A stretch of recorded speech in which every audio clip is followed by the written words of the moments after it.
ইব্রাহিম আলাইহিস সালাম যদি বাপের জন্য সুপারিশ করতে না পারে, ইব্রাহিম আলাইহিস সালাম তিনি যদি তার বাপের জন্য সুপারিশ করে যদি ব্যর্থ হন, আপনার তিরশে কোন কামে লাগবে চিন্তা করেন।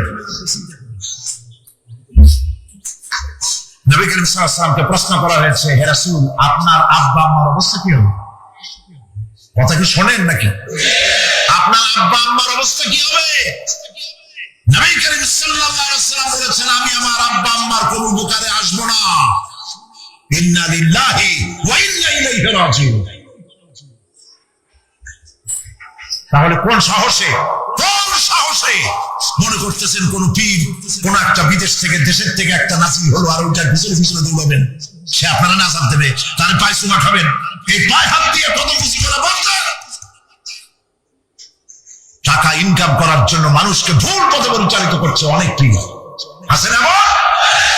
খালি মানুষের টাকা দেয়, জামায় অনেক তোকে খালি টাকা নেয়, সমানে ডুবাইতে থেকে চতুর্দিন বাইরে বোঝার উপায় নাই। কিন্তু অনেক পীর আছে এমন, ঢাকা শহরে বড় বড় মার্কেটের মালিক, আমি জানি বড় বড় মার্কেটের মালিক, বিরাট ব্যবসায়ী, জামা পরিষ্কার করে না 2 মাসে, মানুষকে দেখাবার জন্য গামছাটা নাকের কাছে ধরে ফট ফট করে আওয়াজ করে, মনে হয় যেন কাঁদতেছে। আজ বেশি হাবিজাবি জিকির শিখায়, লা ইলাহা কতক্ষণ, ইল্লাল্লাহ কতক্ষণ, আল্লাহ আল্লাহ কতক্ষণ, কোথায় পাইছো? ইল্লাল্লাহ ইল্লাল্লাহ কিসের জিকির? ইল্লাল্লাহ মানে কি? আল্লাহ ছাড়া, আল্লাহ ছাড়া, আল্লাহ ছাড়া, আল্লাহ ছাড়া কি? কাজী রাসূলুল্লাহ যা করেন এগুলো বিদআত, এই সব পীরের কাছে যাবেন না, মনে থাকবে।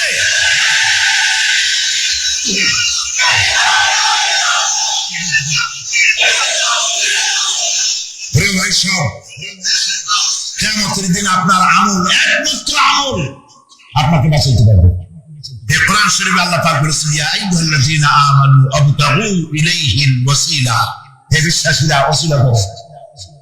ধুরন্ধর এক শ্রেণীর লোকেরা এর অর্থ করেছে পীরদের। দুনিয়ার কোন তাফসীর, যত মুফাসসির পৃথিবীতে জন্মগ্রহণ করেছেন, কোন মুফাসসির এটা বলেন নাই আবতাগু ইলাইহিল ওয়াসিলার মানে হলো পীর বলে। বরং সমস্ত তাফসীর মুহাক্কিকিন বলেছেন আবতাগু ইলাইহিল ওয়াসিলা আয় আমলে সালেহ, নেক আমলের ওসিলা ধরে। সুবহানাল্লাহ, নেক আমলের ওসিলা ধরে। কিয়ামতের দিন মানুষ একেবারে অসহায় হয়ে যাবে, কেউ সাহায্য করবে না। সেই দিন প্রশ্নপত্র সামনে আসবে, আমলনামাগুলি বেঈমানের পিছন দিক থেকে বাম হাতে আসবে, আর ইমানদারের সামনে থেকে ডান হাতে আসবে। আমলনামা হাতে পাওয়ার সঙ্গে সঙ্গে বেঈমান বুঝে ফেলবে তার জায়গা কোথায়, কলিজা তখন গলার কাছে চলে আসবে। সত্য ছিল একসাথে। মনে করেন এই মাহফিলের মধ্যে, মনে করেন এখানে সন্ত্রাসী আছে, খুনি আছে, ওয়ান্টেড, মোস্ট ওয়ান্টেড আসামির মধ্যে আছে, ধরা যাচ্ছে না অনেক মানুষের মধ্যে।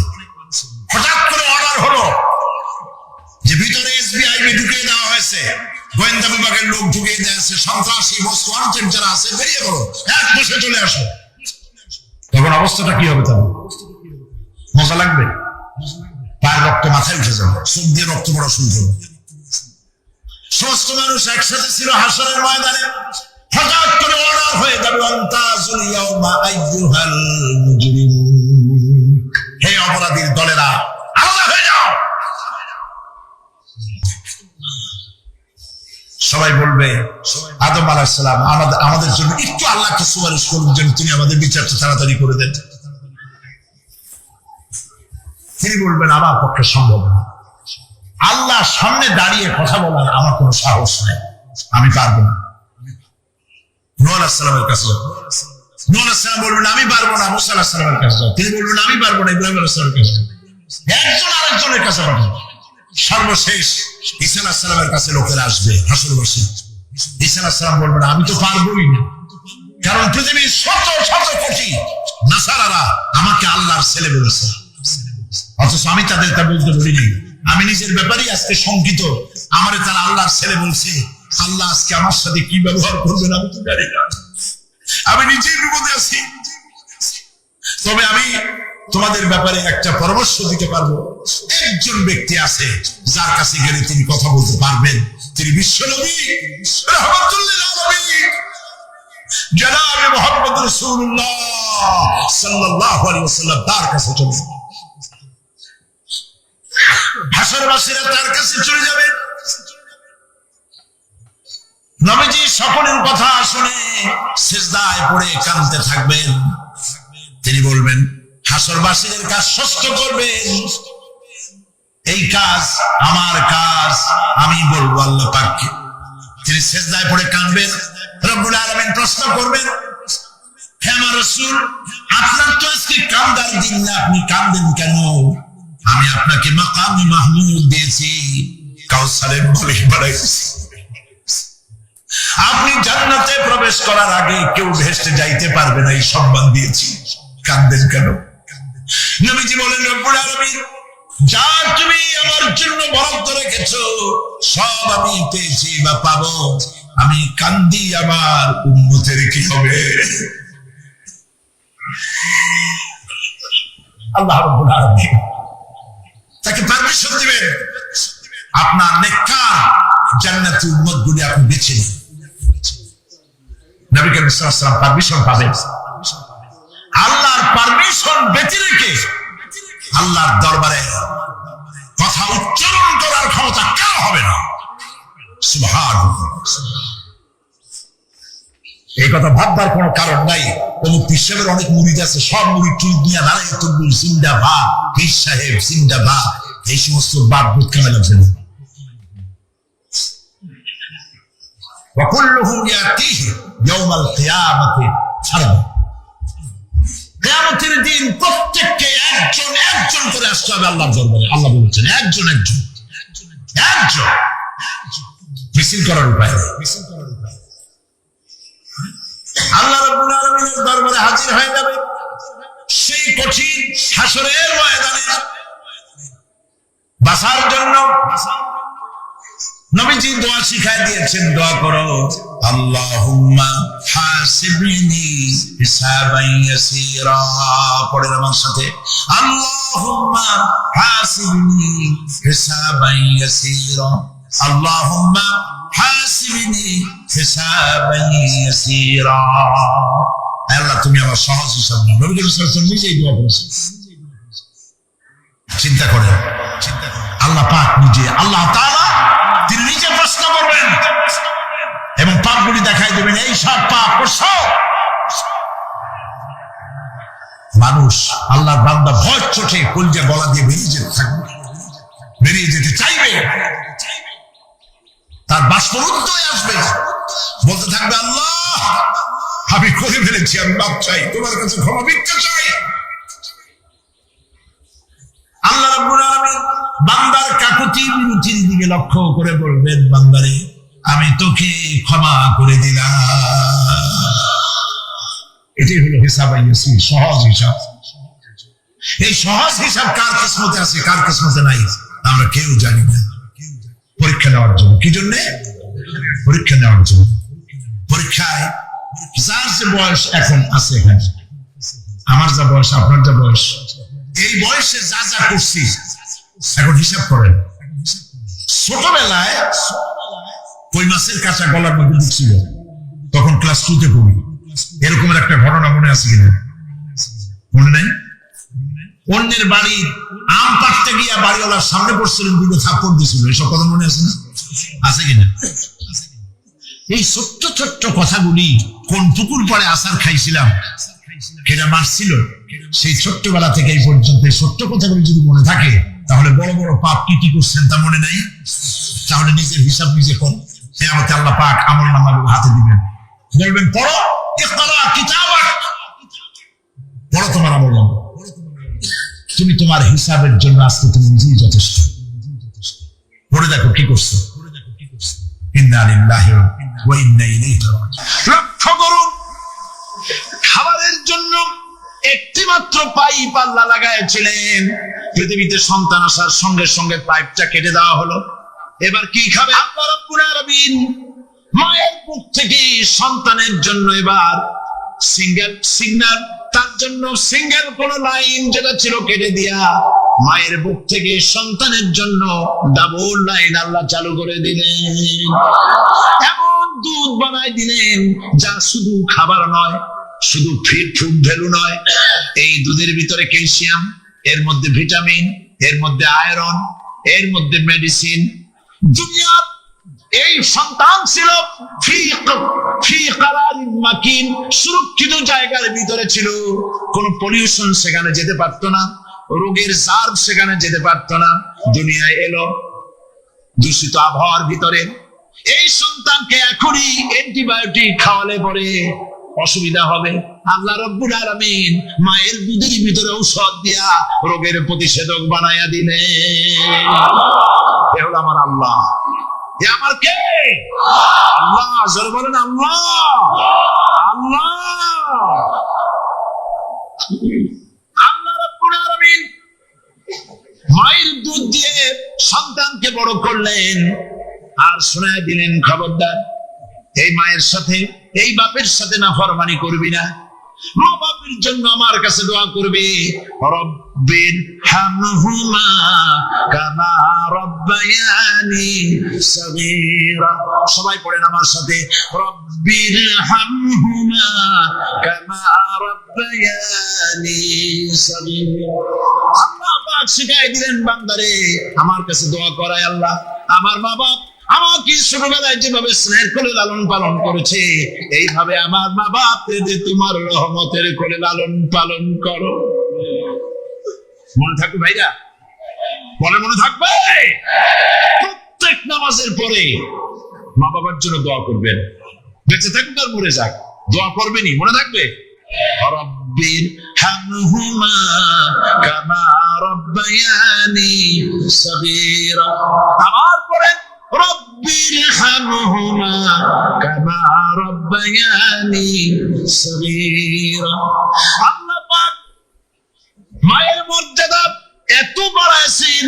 সাহাবী প্রশ্ন করেছে, ইয়া রাসূলুল্লাহ খেদমত করব কার? হুজুর বলেন তোমার মায়ের, তারপরে কার? তোমার মায়ের, তারপরে কার? তোমার মায়ের, তারপরে কার? তোমার পিতার। বাপের চাইতে মায়ের মর্যাদা আল্লাহ 3 গুণ বাড়াইয়া দিলেন, 3 গুণ বৃদ্ধি করে দিলেন। হাদিস শরীফে এসেছে, হযরত আবী হুরায়রা রাদিয়াল্লাহু তাআলা আনহু রাসূলের কাছে এসে রাতের বেলায় কাঁদতেছিলেন। হুজুর প্রশ্ন করলেন, আবু হুরায়রা কাঁদো কেন? হযরত আবু হুরায়রা বলছেন, হুজুর মা আমাকে মেরেছে। তিনি প্রশ্ন করলেন, আচ্ছা মা তোমার মারলো কেন? তুমি কি কোনো বেয়াদবি করছো?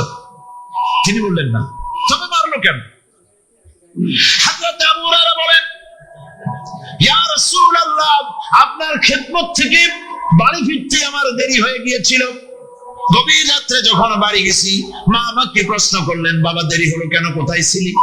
তাম পৃথিবীর মানুষ যেই কদম মোবারক চুমু দিতে পারলে ধন্য হয়ে যায়, সেই আখিরি জামানার পয়গম্বর নবী মুহাম্মদ রাসূলুল্লাহ সাল্লাল্লাহু আলাইহি সাল্লামের দরবার থেকে আসতে আমার দেরি হয়ে গেছে। ইয়া রাসূলুল্লাহ আমার মা আপনার নাম শুনে তার গা জ্বলে উঠলো। তিনি কাফের, মুশরিকা। আপনার নাম শুনে অগ্নিশর্মা হয়ে আমাকে ধরে পিটানো আরম্ভ করলেন আর বললেন, আবু হুরায়রা হয় মুহাম্মদ সাল্লাল্লাহু আলাইহি সাল্লামের বাড়ি ছাড়বি, নইলে আমার বাড়ি ছাড়বি, কি করবি বল? মার খেতে খেতে আমি বললাম, মা তোমার গায়ে যত শক্তি আছে আমারে মারো, তোমার বাড়ি শুদ্ধ, তামাম দুনিয়াটা ছেড়ে দিতে পারি, মুহাম্মদ রাসূলুল্লাহর কদম মোবারক ছেড়ে দিতে পারি না। হুজুর আমার মা গলা ধাক্কা মেরে আমাকে বের করে দিয়েছেন। হুজুর বলছেন, আবু হুরায়রা মা তোমাকে মেরেছে আর আমার কাছে নালিশ করছো, আমি তোমার মায়ের কোনো বিচার করতে পারবো না। সুবহানাল্লাহ। এত বড় পাওয়ারফুল নবী, শানওয়ালা, ইজ্জতওয়ালি, বরকতওয়ালি, এত বড় নবী বলছেন মা মেরেছে, আমার করার কিচ্ছু নাই। সুবহানাল্লাহ। তোমার মা মুশরিকা হোক আর যাই হোক, তোমার মা। সুবহানাল্লাহ বলেন। আমার বন্ধুগণ, হযরত আবু হুরায়রা বলেন, ইয়া রাসূলুল্লাহ মায়ের বিরুদ্ধে কোনো অভিযোগ নিয়ে আমি আপনার কাছে আসি নাই। হুজুর বলেন, কেন আসছো বলো খুলে? আবু হুরায়রা বলেন, হুজুর আমি জানি আপনি আল্লাহর দরবারে যদি কোনো ব্যাপারে হাত তোলেন আল্লাহ মঞ্জুর করে ফেলেন। আপনি দয়া করে আমার মার জন্য দোয়া করেন, আল্লাহ যেন হেদায়েত দিয়ে দেন। আমার নবীজি দুখানে হাত উত্তোলন করলেন, বললেন আল্লাহুম্মা ইহদিহুম্মা আবি হুরায়রা, আয় আল্লাহ আমি দোয়া করতেছি আবু হুরায়রার মাকে হেদায়েত নসিব করো। হুজুর হাত তুলে মুনাজাত করছেন, আবু হুরায়রা দৌড় দিলেন বাড়ির দিকে। কয়েকজন সাহাবী হযরত আবু হুরায়রার জামা টেনে ধরেছে, এই ভদ্রলোক দৌড়ায় কেন? এত শান্ত মানুষ, কখনো গরম হয়ে কারোর সঙ্গে কথা বলে না, এই মানুষটা দৌড়ায় কেন? কোনো বিপদ হইল নাকি? জামা টেনে ধরে বলে আবু হুরায়রা দৌড়াও কেন? হযরত আবু হুরায়রা বলেন, জামাত ছেড়ে দাও, কোনো বিপদ আমার হয় নাই, আমি দৌড়াইয়া বাড়ি যাই দেখতে চাই। আমি দৌড়াইয়া আগে বাড়ি যেতে পারলাম না, আমার নবীর দোয়া আগে আমার বাড়ি চলে গেছে, আমি এটা দেখতে চাই। হযরত আবু হুরায়রা দৌড়াতে দৌড়াতে বাড়ি চলে গেছে। দরজায় নক করলেন, ভিতর থেকে আওয়াজ এলো, কে? তিনি বললেন, আমি আবু হুরায়রা। মা দরজা খুলে দাও, আমি তোমার সন্তান। মা বললেন, বাবা অপেক্ষা করো, দরজা খুলতেছি। হযরত আবু হুরায়রা বলেন, মায়ের গলার আওয়াজের ভেতরে কুহুরি কর্কশতা পেলাম না, মায়ের গলার আওয়াজের ভেতরে তাওহীদের নরমিয়াত পেলাম।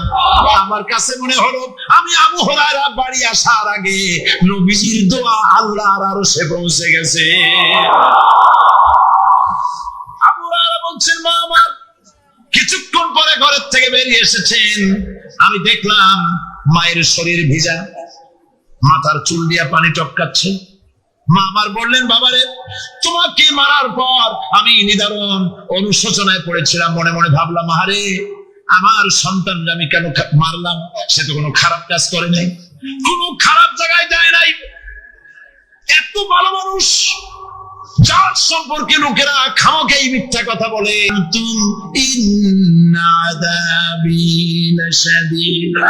আমার নিয়ামতের শুকর যদি আদায় করো বাড়ায় দেব, আর যদি কৃতজ্ঞ হও শুকরিয়া আদায় না করো মস্ত বড় শাস্তি দেব।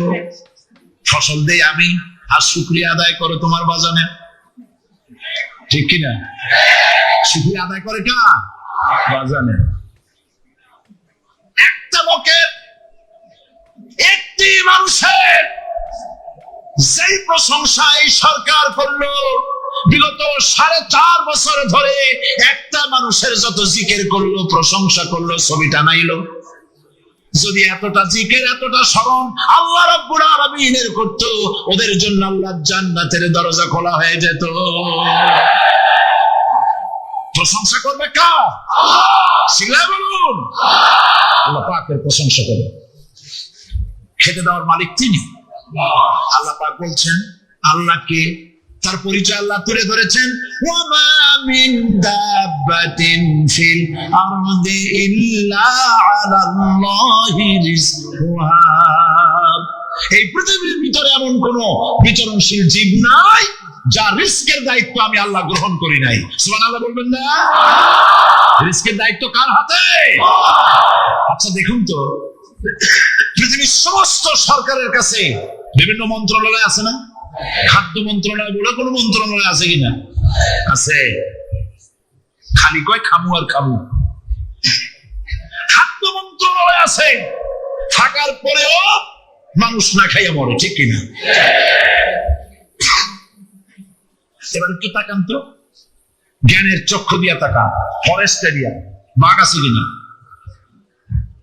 নাই। সিংহ আছে কিনা? গন্ডার আছে কিনা? হাতি আছে কিনা? বিশাল বিশাল প্রাণী আছে কিনা? জঙ্গলের ছোট্ট প্রাণী থেকে, পোকা থেকে শুরু করে গন্ডার পর্যন্ত, টুনটুনি পাখি দিয়ে শুরু করে ঈগল পাখি পর্যন্ত, নদীর ভিতরে ছোট্ট পুঁটি থেকে শুরু করে তিমি মাছ পর্যন্ত। প্রাণী তত্ত্ববিদরা বলেছেন, সমুদ্রের ভিতরে এমন এমন বড় বড় তিমি আছে যে একটা তিমির ওজন 5000 টন পর্যন্ত হয়ে যায়। 5000 টন তিমিটার ওজন। এ যখন বাচ্চা হয়, তখন বাচ্চার দৈনিক দুধ লাগে 50 থেকে 60 মণ পর্যন্ত কে ব্যবস্থা করে? রুহান ফেরেশতা। তো ওর মা যেমন বাচ্চা তো সেরকম, ঠিক কিনা? কে দেয় খাবার? এবার দেখেন তো আপনার দেশের এই জঙ্গলে কত হাতি আছে। হাতিরা মিছিল করে আসছে যে আল্লাহ আমাদের এখন আর খাইতে রেখে দিতে পারে না, বাংলাদেশের গভর্নমেন্ট কিছু দাও। আসছে না খাইয়া ক্ষুধার জ্বালায় হাতি মরেছে, বাঘ মরেছে, সিংহ মরেছে, এর কোন দৃষ্টান্ত আছে? ক্ষুধার জ্বালায় আকাশের উড়ন্ত পাখিরা ছটফট করে মারা গেছে, দৃষ্টান্ত আছে? নদীর মাছেরা ক্ষুধার জ্বালায় ভেসে উঠেছে, না খাইয়া মরে গেছে, দৃষ্টান্ত আছে?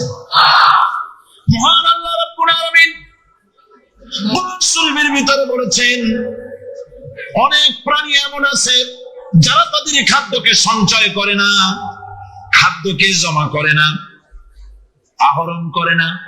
সকাল বেলায় একটা খাবার খেলো, দুপুরে কি খাবে তার জানা নাই। শকুন পৃথিবীর মাঝি থেকে 3 মাইল উপরে ওড়ে, তার চোখকে আল্লাহ পাক এত তীক্ষ্ণ বানিয়ে দিয়েছেন, এই চট্টগ্রামের কোথায় মরা গরু আছে 3 মাইল উপর দিয়ে দেখতে পায়। সুবহানাল্লাহ বলতে ইচ্ছে করে। এই প্রাণীগুলির খাবারগুলি কোন গভর্নমেন্ট জোগাড় করে রাখে নাই। আল্লাহ পাক বলেন সবার খাবার আমি দেই।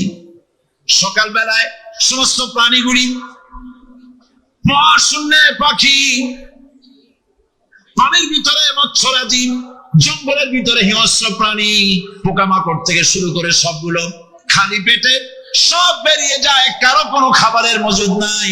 সন্ধ্যা হতে না হতে সমস্ত প্রাণীগুলির পেট ভরাইয়া আমি আবার যার যার ঘরে বেরিয়ে দেই। মিন দাব্বাতিন ফিল আরদি ইল্লা আলাল্লাহি রিজকুহা। সমস্ত প্রাণীর রিজকের দায়িত্ব আমি আল্লাহর হাতে। কে দেয় রিজক? জোরে বলুন, কে দেন? কি খাবেন সব আল্লাহ জোগাড় করে দিয়েছেন।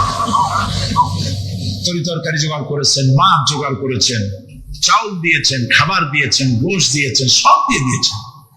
আল্লাহ রাব্বুল আলামিন সমস্ত জিনিস দিয়ে মানুষকে আল্লাহ পাক তার জন্য আল্লাহ সব করেছেন। খালাকা লাকুম মা ফিল আরদি জামিআ। এই পৃথিবীতে যা তৈরি করেছে সব তোমার জন্য। এ হচ্ছে আমার আল্লাহ। এ হচ্ছে আমার কে? আল্লাহ। সে আল্লাহ পাক বলছেন, আল্লাহর পরিচয় তিনি স্রষ্টা, তিনি রিজিক দাতা। এবার আইনদাতা কে? আইনদাতা কে? আরো জোরে বলুন। আইনদাতা আল্লাহ হচ্ছে আল্লাহর পরিচয়। ইনিল হুকমু ইল্লা লিল্লাহ আলা লাহুল খালকু ওয়াল আমর। সৃষ্টি যার, আইন চলবে তার। আমার দেশে আল্লাহর আইন চলছে। আমাদের দেশের কল কারখানা, ক্ষেত খামার, অফিস আদালত আল্লাহর আইন অনুযায়ী চলে? চলে না। বরং আল্লাহর আইনকে মুছে ফেলার জন্য নিজেদের আইন সৃষ্টি করার জন্য প্রচেষ্টা চালানো হচ্ছে। আল্লাহর আইন মানুষের জন্য সব থেকে বেশি উপযোগী, কারণ সৃষ্টি করেছেন কে? বলেন, কে করেছেন? আল্লাহ। প্রত্যেকটি মেশিন আপনি যা কিনবেন, রেডিও হোক, টিভি হোক, যে কোনো যন্ত্র হোক, গাড়ি হোক, তার সাথে একটা লিটারেচার, একটা বই তার সঙ্গে দিয়ে দেওয়া হয়। ওই বইয়ের মধ্যে লেখা থাকে এটা কিভাবে চালানো হবে, অপারেট করা হবে, তার সিস্টেম লেখা থাকে। আপনার ইচ্ছা মতো চালাইলে হবে না। এই মানব গোষ্ঠীকে সৃষ্টি করেছেন। এখন আপনি যদি আপনার আইন মতো চালান, তা কি চলবে? চলবে না। আপনি আপনার আইন মতো চালাচ্ছেন, ভালোভাবে চলতেছে? চলতেছে না। স্বরাষ্ট্রমন্ত্রী বলতেছেন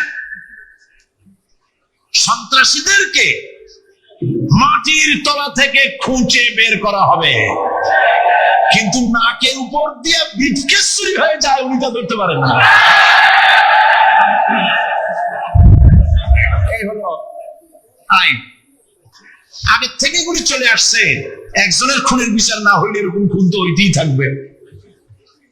তাহলে খুনকে, হত্যাকে, সন্ত্রাসকে সরকার জাস্টিফাই করছে। নাউজুবিল্লাহি মিন যালিক। এই জন্য আইন হতে হবে আল্লাহ। আইন হতে হবে কার? চিল্লায়ে বলেন, আল্লাহ পাকের আইন হতে হবে।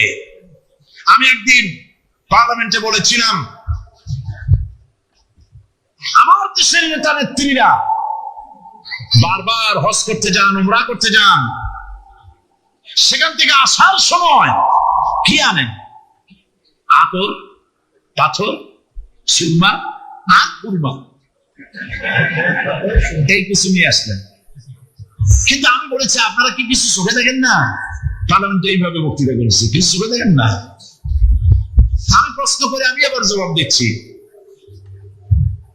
আপনারা যারা হজ করতে যান, উমরা করতে যান, হজের কথাই বলি, এই হজ করতে যখন যান তখন মুজদালিফায় একটা রাত কাটাইতে হয়। সেটা কোন দিন? ইয়ৌমে আরাফার পরের দিন। এই মাঠে দালান কোঠা আছে, এখানে বেড়া আছে, শামিয়ানা আছে, পর্দা আছে, তাবু আছে। হৃদয় বলে কিছু থাকে, বিবেক বলে যদি কিছু থাকে, আর শরীর যদি মুসলমানের পিওর রক্ত থাকে, তাহলে বাড়ি বসে অনুশোচনা করা উচিত, চোখের পানি ফেলানো উচিত ওই সব লোকের যারা এই বরকতপূর্ণ মাহফিলকে বাধা দিয়েছে। আর যাদের কলজের মধ্যে আল্লাহ মোহর মেরে দিয়েছে, এগুলোর তো হেদায়েত হবে না। যাদেরকে আল্লাহ পাক তৈরি করেছেন জাহান্নামের জন্য, ওদের কাছে মাহফিল অসহ্য, সহ্যই হবে না। নাউজুবিল্লাহ বলেন। চট্টগ্রামবাসীর জন্য তাফসীরুল কোরআন মাহফিল নিয়ামত। এই নিয়ামত কিয়ামত পর্যন্ত আল্লাহ টিকায় রাখুন, বলি আমিন। আগামীকালের আখেরি মোনাজাতে সমস্ত মুসলমান চতুর্দিক থেকে আল্লাহ পাকের নারা লাগাতে লাগাতে আসবেন। আল্লাহু আকবার, গোটা চট্টগ্রাম, গোটা চিটাগাং শহর আগামীকাল কোরআনের মিছিলের শহর হবে ইনশাআল্লাহ।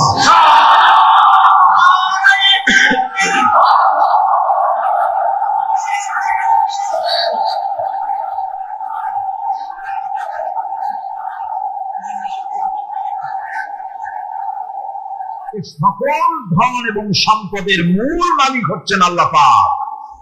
সমস্ত ধন সম্পদের মালিক কে? আল্লাহ সুবহানাহু ওয়া তাআলা। কোরআনে কারীম বলছে, লিল্লাহি মা ফিস সামাওয়াতি ওয়া মা ফিল আরদ। আকাশ এবং জমিনের ভিতরে যা কিছু আছে সব কিছুর মালিকানা কার? জোরে বলেন কার? আল্লাহ রাব্বুল আলামিন হচ্ছেন এর একচ্ছত্র মালিক। সুতরাং বান্দাদের কাছে কিছুদিনের জন্য এগুলিকে আমানত রাখা হয়েছে। আমাদের ঘর আছে, বাড়ি আছে, ব্যবসা আছে, বাণিজ্য আছে, জায়গা আছে, জমিন আছে, গরু আছে, বাছুর আছে, এই সবগুলি কিছুদিনের জন্য আমাদের কাছে কি রাখা হয়েছে? আমানত। আমানতের মাল আপনি আপনার ইচ্ছা মতো খরচ করতে পারবেন না। আমানতের মাল কি ইচ্ছা মতো খরচ করা যায়? যায় না। আমানতের মালকে খরচ করতে হলে মূল মালিকের ইচ্ছা অনুযায়ী খরচ করতে হবে। মূল মালিককে আল্লাহ রাব্বুল আলামিন বলছেন, ইন্নাল্লাহা ইশতারা মিনাল মুমিনিনা আনফুসাহুম ওয়া আমওয়ালাহুম বিআন্না লাহুমুল জান্নাহ। আমি আমার মুমিনের জান এবং মালকে খরিদ করে নিয়েছি, বিনিময় জান্নাত দিয়ে দিয়েছি। তোমার কাছে যে জান আছে, মাল আছে, এটা তোমার নয়, এটা আমার আমানত তোমার কাছে। সুতরাং এই আমানত খরচ করতে হবে মূল মালিকের ইচ্ছা অনুযায়ী। সমাজের এক শ্রেণীর লোক প্রচুর বিত্তের মালিক হবে, সমাজের এক শ্রেণীর লোক প্রচুর বিত্ত এবং সম্পদের মালিক হয়ে ভোগ বিলাসের আনন্দের স্রোতে ভেসে যেতে থাকবে, নিজেকে ভাসিয়ে দেবে। আর এক শ্রেণীর লোক অনাহারে অর্ধাহারে কষ্ট করবে। এ বিধান ইসলামের নয়। কেউ থাকবে 10 তলায় আর কেউ থাকবে গাছতলায়, কেউ খাবে পোলাও, কোরমা, বিরিয়ানি, আর কারো কিসমতে মরিচ পোলাও হবে না। এ বিধান আল্লাহর নয়।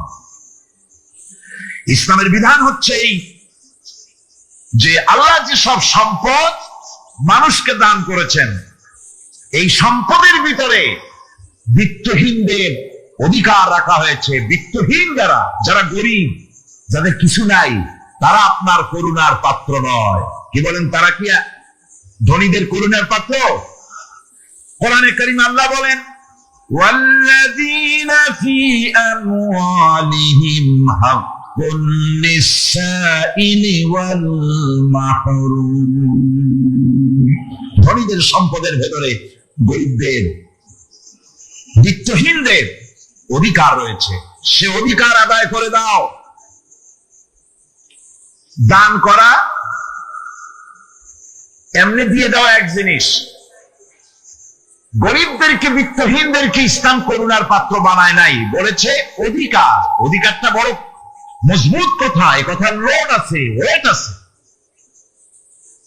আপনার আমার সম্পদের, অর্থাৎ যাদের বিত্ত আছে, বিত্ত সম্পদওয়ালা সম্পদশালী লোকেদের সম্পদের ভেতরে গরিবদের অধিকার রয়ে গেছে। সে অধিকার আদায় করতে হবে। ইসলাম সকল মানুষের দারিদ্র্য দূর করে বেঁচে থাকার মৌলিক অধিকার প্রতিষ্ঠিত করেছে।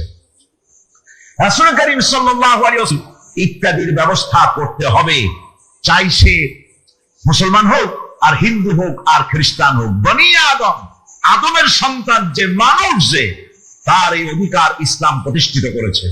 আজ বলা হচ্ছে খাদ্য, বস্ত্র, বাসস্থান সমাধান দেবে অমুকরা তমুকরা, এরকমের স্লোগান হয় না? ওরা দিতে পারবে না, ওরা দিতে পারে নাই। খাদ্য, বস্ত্র, শিক্ষা, চিকিৎসা, বাসস্থানের গ্যারান্টি দিয়েছে কোরআন, দিয়েছে আল্লাহ রসুল জনাব মুহাম্মদ রাসূলুল্লাহ সাল্লাল্লাহু আলাইহি ওয়াসাল্লাম। ইসলাম অর্থনৈতিক নিরাপত্তার জন্য যে সব পন্থা অবলম্বন করেছে, সেটা হচ্ছে যে সমাজের কর্মক্ষম সকল ব্যক্তি রুজির জন্য পরিশ্রম করবে, কেউ বসে থাকতে পারবে না। এটা হচ্ছে ইসলামের নিয়ম, কেউ বসে থাকতে পারবে না। কোরআনে কারীম বলছে, فَإِذَا قُضِيَتِ الصَّلَاةُ فَانتَشِرُوا فِي الْأَرْضِ وَابْتَغُوا مِنْ فَضْلِ اللَّهِ। فَإِذَا قُضِيَتِ الصَّلَاةُ, যখন তোমার নামাজ সম্পূর্ণ হয়ে গেল, فَانتَشِرُوا فِي الْأَرْضِ, ছড়িয়ে পড়ো আমার জমিনের উপরে, وَابْتَغُوا مِنْ فَضْلِ اللَّهِ, আর আমার অনুগ্রহ অনুসন্ধান করো। রুজি কামানো কোন খারাপ জিনিস না।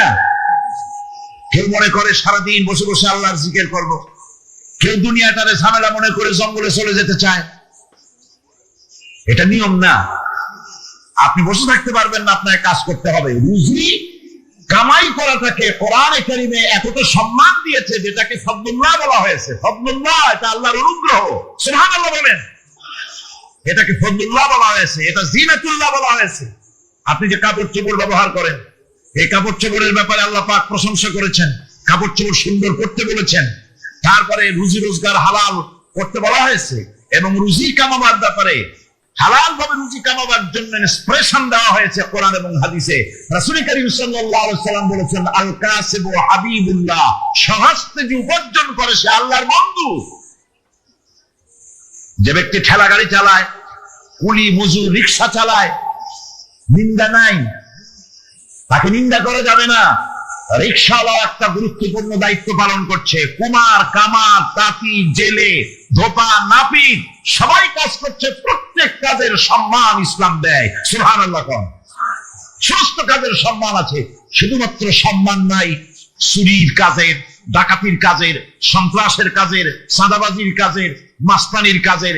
এই সব কাজ নিন্দনীয় এবং এই সব কাজ নিতান্ত বাজে কাজ। এ কাজের কোনো সম্মান নাই। সম্মান হচ্ছে নিজের হাতে কামাই করে সারা দিনে এক মুঠো খাবারও যদি খান, আপনার খাবারের চাইতে হালাল খাবার কারো হতে পারে না।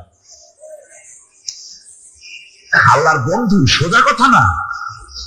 আল কাসিবু হাবিবুল্লাহ, সহস্ত উপার্জনের এত বরকত। সেজন্য অর্থনৈতিক নিরাপত্তার জন্য সমাজের প্রত্যেকটি কর্মক্ষম লোককে কাজ করতে হবে। কি করতে হবে? নামাজ পড়া হয়ে গেছে, এখন আর বসে থাকা চলবে না। নেমে পড়ুন কাজের জন্য, আল্লাহর অনুগ্রহ অনুসন্ধান করুন। এরপরে আল্লাহ পাক বলছেন, আমার অনুগ্রহ রুজি কামাও, আর রুজি কামাবার সময় আযকুরুল্লাহ যিকরান কাসীরা লাআল্লাকুম তুফলিহুন। জিকির করবা আমার বেশি, আমার জিকির করবা। বলা হচ্ছে রুজি অনুসন্ধান করো, আর বলা হচ্ছে আমার জিকির করো। জিকির আর রুজি সন্ধানের ভিতরে সামঞ্জস্য কি? সামঞ্জস্যটা হচ্ছে এই যে আপনি যখন আপনাকে বেশি করে জিকির করতে হবে। জিকির মানে কি? স্মরণ করা। জিকির মানে কি? স্মরণ করা। আল্লাহকে স্মরণ করেন। রুজি যখন কামাতে যাবেন স্মরণ করবেন কারে? চিল্লায় কোন কারে? আপনি রুজি কামাবার জন্য চাকরি করতেছেন, অফিসে বসে যদি আল্লাহ রাব্বুল আলামিন আপনার স্মরণে থাকে, তাহলে ঘুষ খাওয়া আপনার জন্য সম্ভব হবে না। কথা ঠিক কিনা? আল্লাহ পাক বলছেন রুজি কামাবার জন্য তুমি যে পরিশ্রম করবে, ওই পরিশ্রমের সময় বেশি বেশি জিকির করো, আমারে স্মরণ রাখো। অফিসে বসে যখন তুমি কাজ করবে, আমি যদি স্মরণে থাকি, তাহলে তুমি ঘুষ খাইতে পারবে না। তুমি জমিন চাষ করবে, জমিন চাষ করার সময় আমি যদি তোমার স্মরণে থাকি, জমিনের আইল ঠেলা তোমার পক্ষে সম্ভব হবে না। যত রকমের রুজির রোজগারের পথ আছে, আমাকে স্মরণ করো, খারাপ পথ থেকে বাঁচো, হালাল ভাবে রুজি কামাও। হালাল রুজির ভিতরে আল্লাহ রাব্বুল আলামিন বরকত দিয়ে দিবেন। বউকে একটা ব্লাউজ কিনে দিয়েছেন, একটা শাড়ি কিনে দিয়েছেন, বাচ্চাকে ক্লাসের বই কিনে দিয়েছেন, বাজার থেকে মাছ তরিতরকারি কিনে অক্ষম ব্যক্তিদেরকে সহযোগিতা করবে। যারা নাকি উপার্জন করতে পারে না, ওই জাতীয় লোকদেরকে তারা সহযোগিতা করবে। ওয়ায়াকফুলু গানিয়ুহুম ফাকিরাহুম, সেই সমাজের যারা নাকি সামর্থ্যবান তারা রোজগার করবে এবং গরিবদেরকে সহযোগিতা করবে। আল্লাহর নবী বলেছেন সে ব্যক্তি মুমিন নয়, সে ব্যক্তি মুমিন নয়, সেই ব্যক্তি মুমিন নয়। সাহাবায়ে কিরাম হতচকিত হয়ে উঠলেন, প্রশ্ন করলেন নবীজি কোন ব্যক্তি মুমিন নয়? আল্লাহর নবী বলেন যেই ব্যক্তি পেট ভরে আরাম করে ঘুমায় গেল, এই কথা জানার পর যে তার প্রতিবেশী না খেয়ে শুয়ে আছে, ক্ষুধার যন্ত্রণায় কাতরাচ্ছে, এই কথা জানার পরে যেই মুসলমান ব্যক্তি আরাম করে পেট ভরে খেয়ে ঘুমায়, সে কখনো মুমিনের দাবি করতে পারে না, মুমিন হতে পারে না। কত বড় কথা! ইসলাম মানুষকে তাগিদ করেছে তার প্রতিবেশীর উপরে লক্ষ্য রাখার জন্য, তার প্রতিবেশীকে লক্ষ্য রাখার জন্য, গরিব মানুষের প্রতি লক্ষ্য রাখার জন্য। রাসূল করিম সাল্লাল্লাহু আলাইহি ওয়াসাল্লাম বলছেন আইয়ু রাজুলিন মাতা দিয়ান বাইনা আগনিয়ায়ে ফাকাদ বারিয়াত মিনহুম জিম্মাতুল্লাহি ওয়া রাসূলুহু। আল্লাহর নবী বলেন কোন ধনী ব্যক্তিদের মাঝে কোন গরিব প্রতিবেশী যদি না খেয়ে মারা যায়, তাহলে ওই এলাকার বিত্তশালী লোকদের সাথে আল্লাহর সমস্ত সম্পর্ক, রাসূলের সব সম্পর্ক ছিন্ন হয়ে যায়।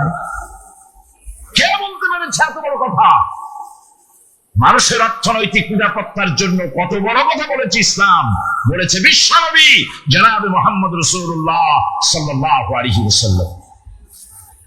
আল্লাহ রাব্বুল আলামিন বলেন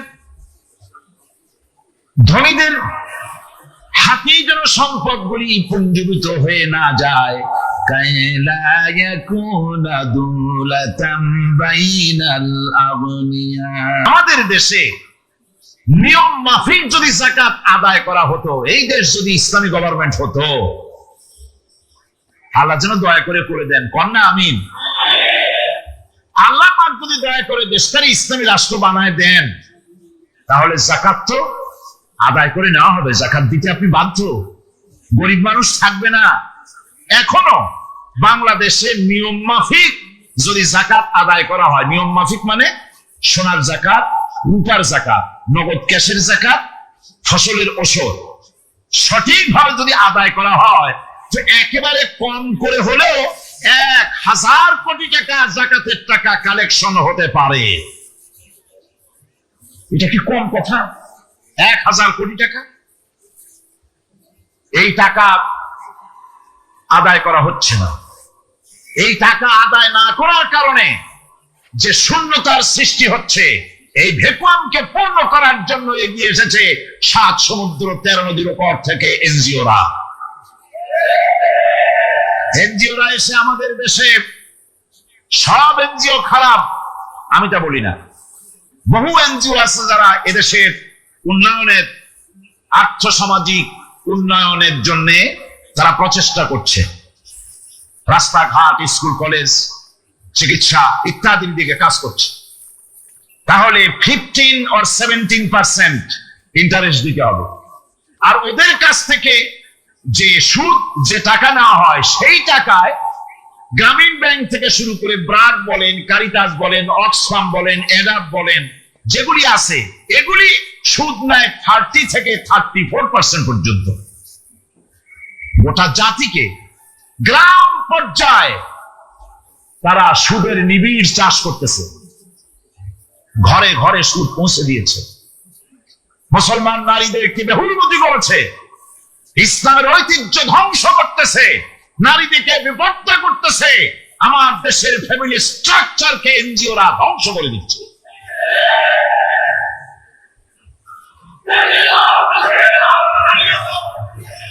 সুতরাং এনজিওরা এই সুযোগটা পেত না যদি যাকাত কালেকশন করা হতো, আর যাকাত দিয়ে, যাকাত যেসব জায়গায় খরচ করতে হয় সেই খরচ করার জায়গাগুলিতে সঠিকভাবে যদি ব্যয় করা হতো, এই অবস্থা হতো না। বাংলাদেশে সম্পদের অভাব নাই। যারা বলে বাংলাদেশ গরিব, আমি তাদের সাথে একমত নই। আক্ষরিক অর্থে বাংলাদেশ গরিব নয়, বাংলাদেশে সম্পদ আছে। বাংলাদেশে যে জিনিসটার অভাব সেটা হচ্ছে ইনসাফ ভিত্তিক বন্টনের অভাব। এখানে কেউ তো 1000 বিঘা জমির মালিক, বিঘা বুঝেন না কি করেন আপনারা, কানি, কেউ তো 1000 কানির মালিক, আর কারো তো রান্নাঘর উঠাবার জায়গা নাই। কথাটা ঠিক কিনা? কেউ তো শত শত কোটি টাকা, কত কোটি টাকা যে আছে তা হিসাব করে মাসখানেক লাগবে, গুনিয়ে খুলিতে পারবে না। আর কারো তো একটা ট্যাবলেট কেনার পয়সা নাই। সুতরাং আমার দেশে যেভাবে গরিব বলা হয়, আক্ষরিক অর্থ এইভাবে আমার দেশ গরিব নয়। আমাদের দেশে সম্পদ আছে, বহুত জমি অনাবাদি ফেলে রাখা হয়েছে। রাসূল কারীম সাল্লাল্লাহু আলাইহি ওয়াসাল্লাম বলেছেন, সেই ব্যক্তির জমিন রাখার অধিকার নাই যে ব্যক্তি তা চাষের আওতায় না আনে। আছে না বহুত জমি পড়িয়া? আবাদযোগ্য জমি আমাদের দেশে আছে যা, তার 2,40,00,000 একর। আমাদের ভূমি সম্পদ রয়েছে, বনজ সম্পদ যা আছে সেটা হচ্ছে 32,53,860 একর জুড়ে বিরাট বনজ সম্পদ আমাদের আছে। ভূমি সম্পদ আছে, বনজ সম্পদ আছে। আমাদের রয়েছে পানি সম্পদ, প্রায় 250 নদী, 3,600 বর্গ মাইল জুড়ে নদীগুলো প্রবাহিত আছে। আমাদের পানি সম্পদ আছে। আমাদের গ্যাস সম্পদ আছে, যে গ্যাস অন্তত 100 বছর চলতে পারে। প্রত্যেক বাড়িতে বাড়িতে গ্যাসের সংযোগ দিলেও 100 বছরে ঘুরাবে না। আলহামদুলিল্লাহ কইতে ইচ্ছা করে না? আলহামদুলিল্লাহ। আমাদের গ্যাস সম্পদ রয়েছে, আমাদের মৎস্য সম্পদ আছে, পশু সম্পদ আছে, কৃষি সম্পদ আছে, আরো রয়েছে বিপুল জনশক্তি। জনশক্তিকে আজ সবচাইতে বার্ডেন মনে করা হয়। জনশক্তিকে বলা হয় বাংলাদেশের সবচাইতে বড় সমস্যা, জনশক্তি সমস্যা। এটা হচ্ছে যে সরকার আসে তারই ভূতে পায়, যে যায় লঙ্কা সে আর মানুষ হালে ফেরে না। মানুষগুলি তার জন্য জ্বালা। অথচ এই মানব শক্তি হচ্ছে শ্রেষ্ঠ শক্তি। ইউনিভার্সিটি জনমের মতো না বলাইয়া এখন তো ইউনিভার্সিটি দাবি করতেছে সকলে, গ্রামে গঞ্জে থানায় রান্নাঘরে সব জায়গায় আমাদের ইউনিভার্সিটি দাবি। আর ইউনিভার্সিটির ফজিলত কি তা তো আমরা দেখতেইছি। এর থেকে বেশি করে পলিটেকনিক ইনস্টিটিউট, ভোকেশনাল ইনস্টিটিউট ইত্যাদি যদি বানানো হতো, ভিক্ষার হাতকে কর্মীর হাতে যদি পরিণত করা যেত, মানুষগুলি। আমি কি জোরে নিতে পারবো? আর কথা কন না, পকেট আপনার, আমি জোরে নেব। এজন্য এটা হাতটা উঁচু করেন, আর কে আছে দেখি, খালি না যাই কেউ।